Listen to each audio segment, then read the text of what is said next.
नमस्कार. श्रीकृष्ण जन्माष्टमी ही भगवान श्रीकृष्ण यांच्या जन्मदिनानिमित्त साजरी केली जाते.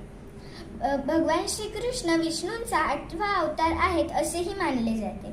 भगवान श्रीकृष्ण माता देवकी आणि पिता वसुदेव यांचे 8वे पुत्र होते. या दिवशी सर्वजण उपवास करतात आणि रात्री 12 वाजता भगवान श्रीकृष्ण यांचा जन्मोत्सव साजरा करतात आणि भजन, कीर्तन, आरती, पाळणे गातात. तसेच जन्माष्टमीच्या दुसऱ्या दिवशी दहीहंडी साजरी करतात.